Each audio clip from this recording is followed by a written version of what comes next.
Assalamualaikum warahmatullahi wabarakatuh.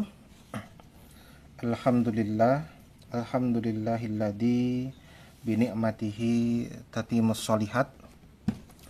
Yang pertama dan utama tentu kita panjatkan puji syukur kehadirat Allah Subhanahu wa taala atas segala nikmat dan hidayahnya yang telah diberikan kepada kita sebagai hamba-hambanya. Yang kedua tentu sholawat dan salam semoga Allah curahkan kepada junjungan kita, kepada uswah wa qudwah kita, kepada tauladan terbaik kita baginda Nabi Muhammad sallallahu alaihi wasallam. Teman-teman mahasiswa perbankan syariah yang senantiasa dirahmati Allah, alhamdulillah pada kesempatan hari ini kita akan melanjutkan masih pada pembahasan yang sama, yaitu tentang manajemen resiko pembiayaan pada institusi atau entitas bank syariah gitu ya. Pada kesempatan hari ini kita akan membahas ya, sudah masuk ke tema yang lebih spesifik, yaitu tentang definisi resiko pembiayaan dan apa saja yang mencakup di dalamnya begitu ya. Ketika kita berbicara atau membahas yang namanya resiko pembiayaan, maka sering di antara kita mengaitkan ya dengan resiko kredit macet atau gagal bayar begitu ya seorang nasabah kepada perbankan ya. Karena tidak salah memang, karena memang resiko ini mengacu pada potensi kerugian yang dihadapi bank ketika pembiayaan yang diberikannya mengalami kemacetan, kan begitu ya. Kondisi macet itu sebenarnya apa sih? Nah, ini kan dimaknai sebagai seorang nasabah, dalam hal ini adalah debitur, yang mengalami kondisi di mana dia tidak mampu ya memenuhi kewajiban mengembalikan modal yang sudah disalurkan atau dibiayai oleh bank gitu ya. Nah, selain dari resiko pengembalian modal itu sendiri, maka resiko ini juga sebenarnya mencakup dalam aspek ketidakmampuan debitur juga dalam memberikan porsi keuntungan ya yang seharusnya diperoleh oleh bank dan biasanya memang sudah diperjanjikan di awal akad gitu ya. Nah, lalu apa konsekuensi penggunaan definisi gagal bayar ini ya? Nah, ini tentu akhirnya dimaknai pembiayaan ini hanya berlaku untuk akad yang sifatnya berbasis hutang ya. Contohnya apa ya, qardul hasan ya, atau jual beli baik murabahah, salam, istisna, atau jual beli muajjal lainnya ya. Nah, maka debitur yang melakukan pembiayaan menggunakan skema akad-akad tersebut tentu ini mau tidak mau atau wajib ya harus membayar kembali kepada perbankan sesuai dengan termin yang telah diperjanjikan atau disepakati di awal akad ya. Nah, maka yang terjadi ketika kegagalan seorang nasabah dalam atau ketidakmampuan seorang nasabah dalam memenuhi kewajibannya, maka dalam hal ini disebut dengan istilah gagal bayar, kan begitu ya. Nah, gagal bayar itu tentu tidak hanya pokok saja, tetapi juga tidak mampu memberikan porsi keuntungan ketika kita berbicara akad-akad seperti jual beli ya, murabahah, salam, istisna ya, dan lain sebagainya ya. Sedangkan ketika kita berbicara kepada akad-akad syirkah ya, akad bagi hasil seperti mudharabah, musyarakah, nah ini tidak bisa dimasukkan dalam resiko pembiayaan ya. Karena apa? Karena sifat atau kondisi debitur dalam kedua akad ini ya, mudharabah dan musyarakah tadi ya, tidak ada kewajiban mengembalikan modal yang sudah diberikan bank, apalagi keharusan menyetorkan porsi keuntungan dari hasil usaha berdasarkan nisbah yang memang mungkin sudah disepakati di awal ya.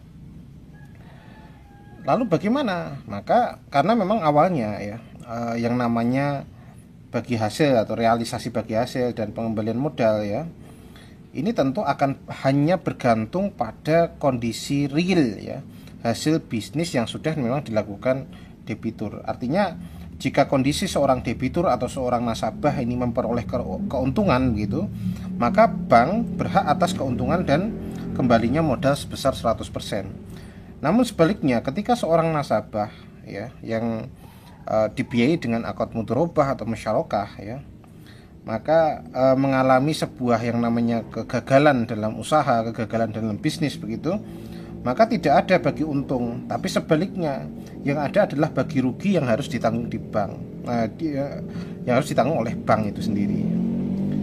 Jika keuntungan saja tidak bisa diperoleh, maka tidak ada jaminan ya kembalinya modal yang akan diberikan kepada bank ya.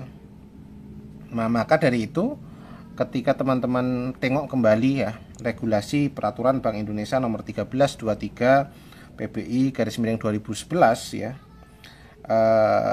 maka resiko dengan akad syirkah ya, mudharabah, musyarakah ini tidak termasuk dalam resiko pembiayaan, tetapi lebih dimasukkan kepada resiko investasi yang insya Allah ini nanti akan kita bahas di kesempatan selanjutnya kan begitu ya.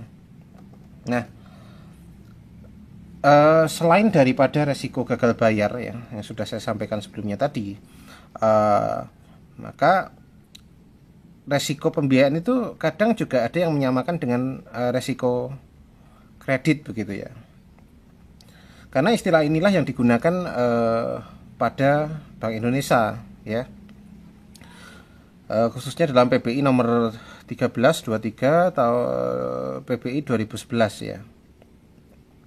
Tetapi sebenarnya kalau kita menilik ya, maka istilah resiko kredit itu lebih cocok digunakan untuk perbankan konvensional ya.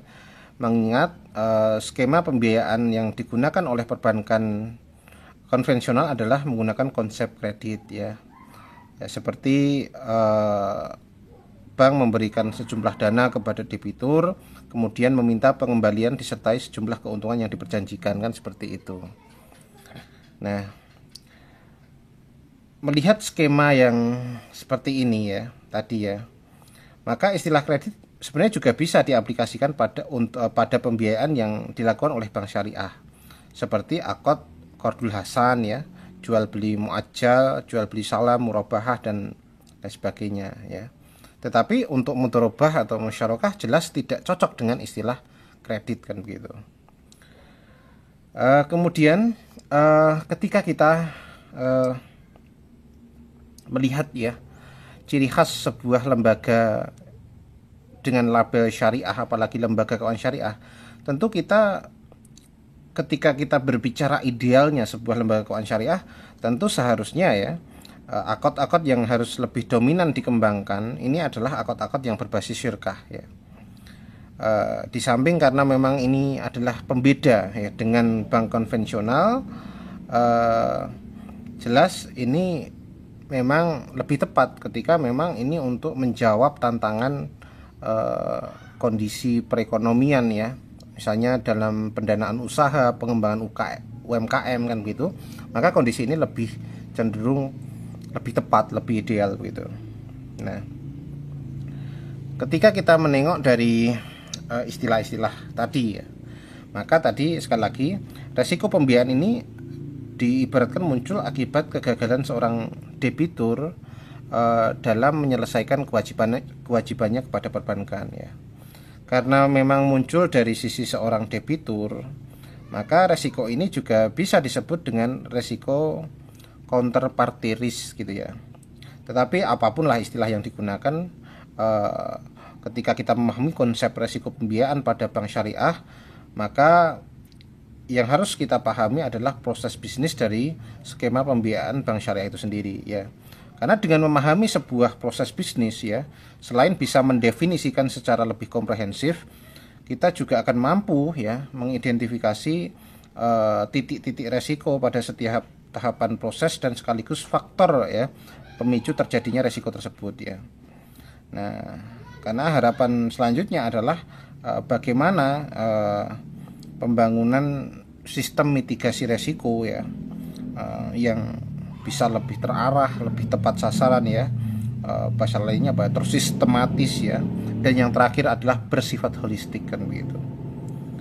Nah, teman-teman bisa tengok pada gambar yang saya tampilkan pada slide begitu. Nah, teman-teman bisa lihat ya pada gambar tersebut ya, dalam proses bisnis tersebut ya, ini khusus dalam resiko pembiayaan ya, ini kita dapat mengidentifikasi ya bahwa setidaknya terdapat 5 masalah yang dihadapi oleh sebuah perbankan ketika memang menyalurkan dana dalam bentuk pembiayaan.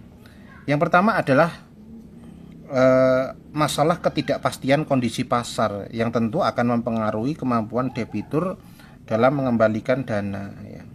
Yang kedua adalah kemungkinan perbedaan nilai jual agunan ya atau rohen ya pada waktu kontrak ya dan ketika terminasi atau ketika akad selesai gitu ya, atau pembayaran gitu ya. Nah, tentu hal ini bisa mengarah pada resiko tidak kembalinya modal jika debitur mengalami gagal bayar. Yang ketiga adalah masalah kredibilitas ya. Kredibilitas itu ya tentu adalah terkait tentang informasi yang diberikan oleh debitur. Tadi saya katakan di sesi kedua atau ketiga itu ya, tentang information opacity pada waktu pengajuan proposal pembiayaan ya. Karena masalah ini tentu akan berdampak pada yang namanya ketidakseimbangan informasi atau asymmetric information. Nah, ini adalah satu masalah yang memang secara spesifik dialami oleh perbankan syariah kan begitu ya. Baik antara bank maupun debitur kan itu ya. Karena kondisi ini ketika berlangsung ya terus-menerus, maka akan menyebabkan bank mengalami salah pilih debitur ya, atau adverse selection gitu ya, kesalahan dalam memilih debitur yang baik kan gitu. Atau bahkan bisa juga dalam kasus tertentu bisa menyebabkan kesalahan dalam membuat perjanjian kredit. Misalkan contoh lain adalah salah dalam menetapkan limit atau pagu pinjaman misalkan seperti itu. Jangka waktu ini juga bisa jadi kesalahan itu, margin jual beli ya, atau juga bentuk jaminan yang diminta. Nah, ini tentu akan menjadi masalah-masalah selanjutnya ketika bank tidak hati-hati dalam menyeleksi ya kondisi karyawan, kondisi debitur begitu ya. Yang keempat adalah masalah granularity gitu. Akibat banyaknya debitur yang dibiayai begitu, namun nilainya relatif kecil-kecil gitu. Nah, seperti teman-teman tengok dengan dari data yang ada ya, teman-teman bisa cari datanya dan insya Allah itu istiqomah sampai sekarang kelihatannya ya, bahwa 70% dari debitur bank syariah di Indonesia adalah sektor UKM ya. Nah, UKM ini tentu berbeda dengan yang namanya korporasi ya. Yang namanya UKM ini tentu memiliki karakteristik khas yang ada adalah banyaknya jumlah proposal pembiayaan yang dibiayai dengan nilai-nilai pembiayaan yang relatif sangat kecil ya, kecil lah ya kalau kita perbandingkan dengan yang namanya korporasi. Nah, kondisi yang seperti ini tentu akan menyebabkan ya, yang pertama bank malas untuk melakukan pengawasan yang intensif ya. Kalaupun mau melakukannya, maka akan menyebabkan bank menanggung biaya pengawasan yang relatif besar kan begitu ya. Nah, ini tentu biaya operasional yang harus dikeluarkan bank menjadi sangat mahal ya. Serta bisa jadi dalam kasus yang lain adalah kebutuhan SDM yang besar ya dan kompeten ya. Dan ini sangat dibutuhkan. Tentu ini ya tadi operasionalnya membengkak ya. Dan bank bisa tidak fokus dalam bisnisnya itu tentu ya. Yang kelima tentu teman-teman bisa tengok ya, adalah masalah tidak kemampuan bank dalam membedakan sebab terjadinya gagal bayar debitur. Bisa saja kegagalan bayar itu bisa disebabkan oleh faktor kemampuan keuangan gitu ya, ability to pay yang rendah ya, atau bisa jadi karena ketiadaan itikat baik dari debitur yang memang tidak mau membayar ya, tidak ada keinginan untuk membiayai atau mengangsur kan gitu ya. Nah, kondisi seperti ini tentu bisa muncul karena adanya moral hazard dari seorang debitur. Moral hazard ini kan biasanya memang berasal dari sifat dasar yang dimiliki oleh seorang debitur, atau juga bisa memang disebabkan karena faktor orang lain ya. Misalnya suatu bank misalnya memberikan pembiayaan kepada si A dan si B ya. keduanya tinggal pada daerah yang sama dan mungkin saling mengenal gitu ya.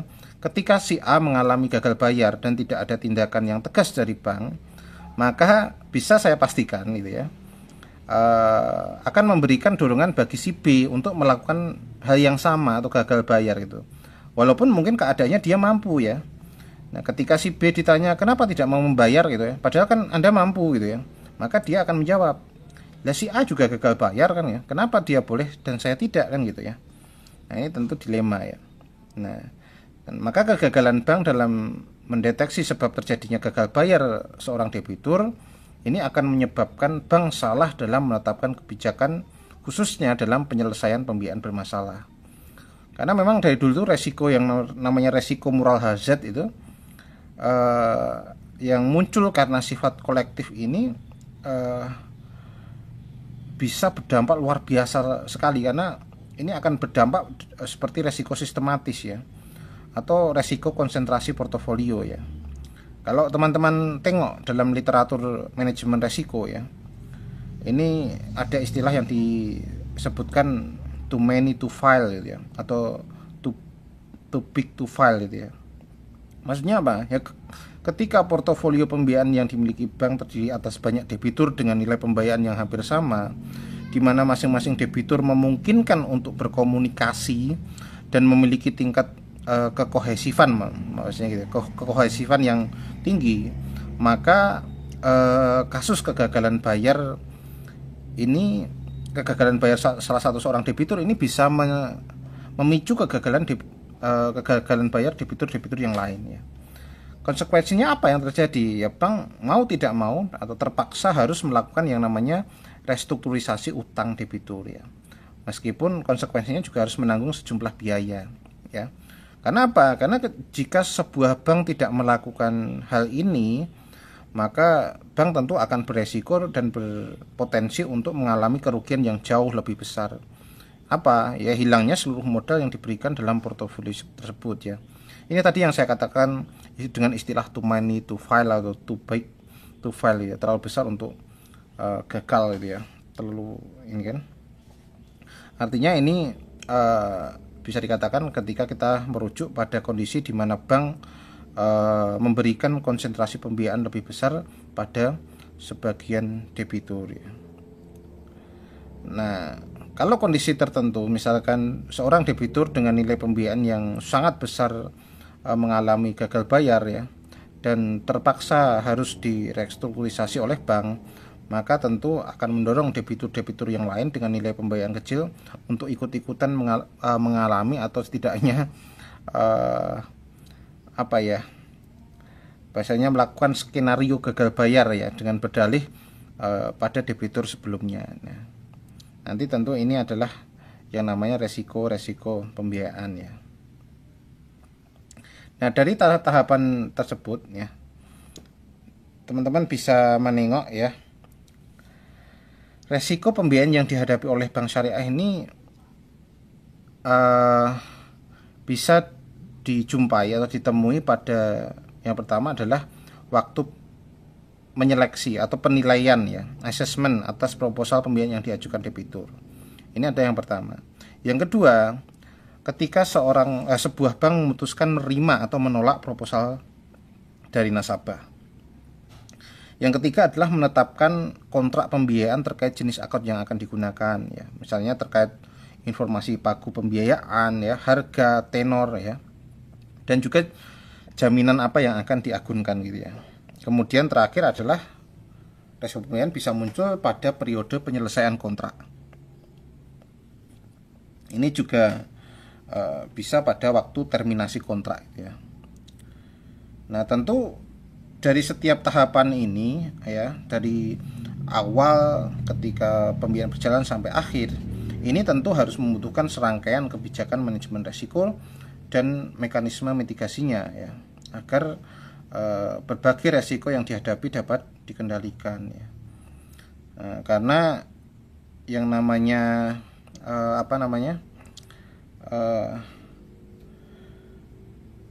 resiko pembiayaan yang muncul ketika proses penyelesaian kontrak begitu, ini ada juga yang menyebut dengan istilah resiko penyelesaian atau settlement risk ya. Nah, sekali lagi saya perlu jelaskan ke teman-teman semua ya. Mengingat bahwa ada lebih dari 70% debitur bank syariah di Indonesia ini adalah sektor UMKM gitu ya. Memang ya, ketika pembiayaan ini senantiasa konsisten dilaksanakan ya, maka ini akan berkontribusi betul ya dalam menunjang program pembangunan ekonomi secara nasional gitu ya. Nah, tetapi di sisi yang lain, sebuah bank syariah ya, bank Islam, bank dengan prinsip-prinsip Islam, ini harus menjawab segera ya, merumuskan dengan baik bagaimana proses manajemen resiko ya, dan strategi mitigasi resiko yang harus dilakukan ya.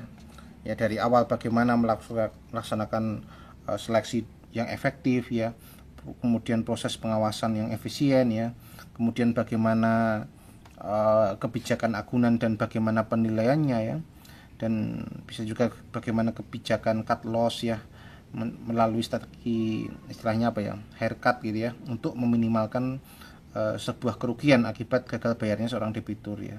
Nah, semua tadi kan sebenarnya istilah yang sering kita gunakan dalam bentuk mitigasi resiko yang dikembangkan, yang bisa saja dikembangkan oleh yang bank syariah gitu ya.